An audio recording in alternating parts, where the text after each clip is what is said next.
What would you do if the person you married wasn't who they claimed to be? On his wedding night, Richard took a selfie with his new bride, but in the picture, her face wasn't hers at all. And just when he thought it was his imagination, he saw a mad woman at the market who looked exactly like his wife. Every photograph told a different story, each one stranger than the last. Until the day his ex-girlfriend showed up wearing the same gown his real wife wore before she vanished. So who did he really marry? Find out in Who Did I Marry? Episodes 1 and 2. Watch the full episodes now on Gentle Spark Inc. Don't forget to like, share, and subscribe. Who Did I Marry? The Face in the Picture. It all began on the night of our wedding. When we got home, my wife was joyful, laughing with excitement. But just as we were about to get intimate, she suddenly stood up. "Babe, what is it?" I asked, confused. "Can't you hear my name? Someone is calling me," she whispered, her eyes darting around the room. But there was no sound, no voice. The house was completely silent. I checked every room, parlor, kitchen, bathroom, but nothing. When I returned, she was gone. Moments later, I saw her standing by the parlor doorway, but something felt different. Her scent was unfamiliar, too sharp. Her clothes had changed, tight trousers and a short skirt, the very thing she always hated. "Babe, I thought you hated these clothes," I asked cautiously. She smiled strangely. "I don't hate it. In fact, I love it." My heart sank. This wasn't the woman I had just married. That night, as I tried to sleep, she left the bed.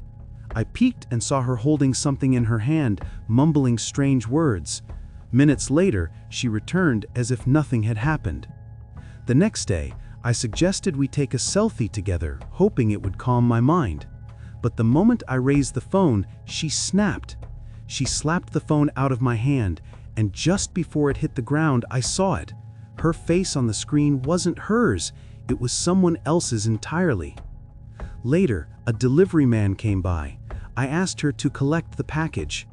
"Babe, please tell me your name so I can write it down," she said, pen shaking in her hand. I laughed. "Write it yourself." But when she finally wrote, the name on the slip was Daniel. My heart froze. "My name is Richard." When I asked why, she laughed nervously. "I'm used to calling you Babe. I forgot your real name." But my real wife never called me Babe. She always called me Pookie. I decided to get evidence. A professional photographer was coming to take our picture. But when I told her, she panicked. She became restless, stammering for excuses. On the day of the shoot, she suddenly fell ill and locked herself in the room. A day later, she claimed she was fine, but needed to travel to visit her mother. She left alone. But when I called her parents, they said she was never with them. The rescheduled photo day finally arrived. I went to pick up the photographer, but on my way, I froze. At the market, standing barefoot by the roadside, was a mad woman that looked exactly like my wife. Moral lessons of the story. 1. Not everything is as it seems. Always pay attention to red flags in relationships. 2. Trust your instincts. When something feels wrong, it probably is. 3. Secrets destroyed trust. Be careful who you give your heart to. 4. Spiritual battles are real. Some issues go beyond the physical. Try to answer the following questions by commenting your answers on the comment section. What would you do if your spouse suddenly changed their behavior overnight?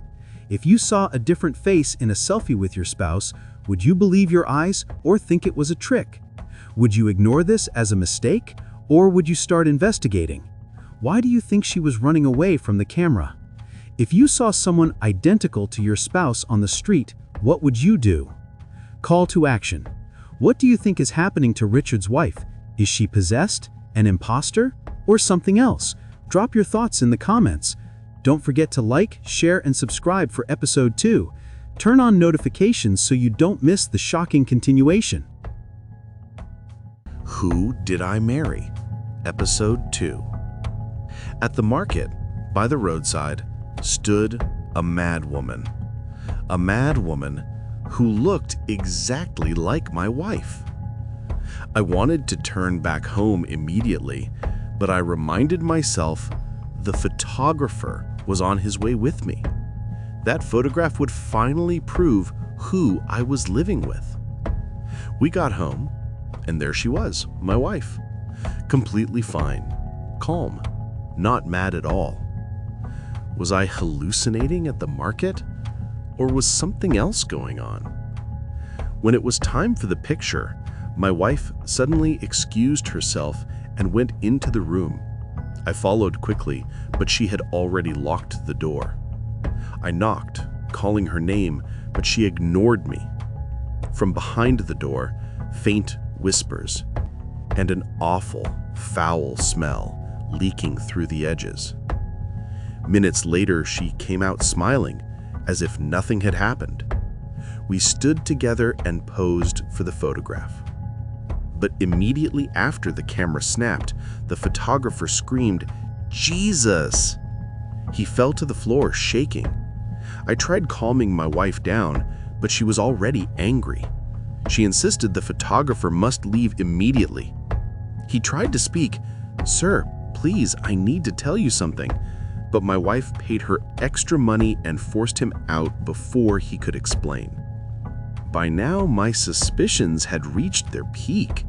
I insisted we take another picture with a different photographer. Again, just before the picture, she locked herself inside the room. The same foul smell, the same whispers. But this time, when she came out, we posed again. The camera snapped. The photographer's face changed completely. His eyes locked on my wife with fear. He said, "Sir, please come and see this," trembling. Days later, as I sat alone in the parlor, thinking of the mad woman, my phone lit up. A message from one of the photographers. "Sir, I really don't know how to explain it, but behind your wife's back, there was a dark, cloudy shadow.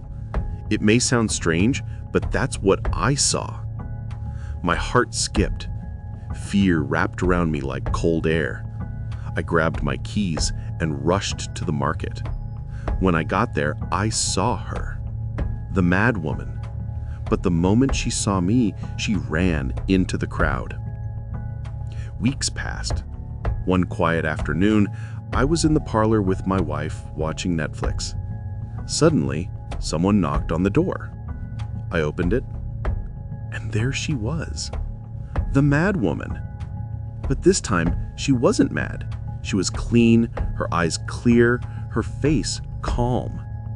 Most shocking, she was wearing the exact gown my wife wore the night she disappeared. It was like standing in front of twins. Before I could speak, the woman stepped forward and kissed me on the lips. Immediately, it felt like something fell from my eyes, like scales. I turned slowly to the woman I'd been living with all this time, and then it hit me. "Lisa, what are you doing here?" I shouted. Lisa, my ex-girlfriend. She had used charms to make me forget my real wife and accept her instead. Though there wasn't much we could do legally, I chased her out of the house and welcomed my true wife back. Finally, I could breathe again. Moral lessons from episode 2. 1. Deception can hide in plain sight. Always trust your instincts. 2. Be careful who you let close to your heart. Not everyone means well. 3. Persistence reveals the truth. Never stop searching for answers when something feels off. 4. Spiritual manipulation is real. Protect yourself emotionally, mentally, and spiritually. What's your opinion on the following questions? Would you confront the mad woman or stay quiet if she looked exactly like your spouse? Why do you think the photographer screamed? What could he have seen? If someone you loved kept stopping people from telling you the truth, what would you do? What do you think the photographer saw in the camera this time? What would you do with such a message? Investigate or run for your life? What would you do if you discovered your spouse was actually someone else all along?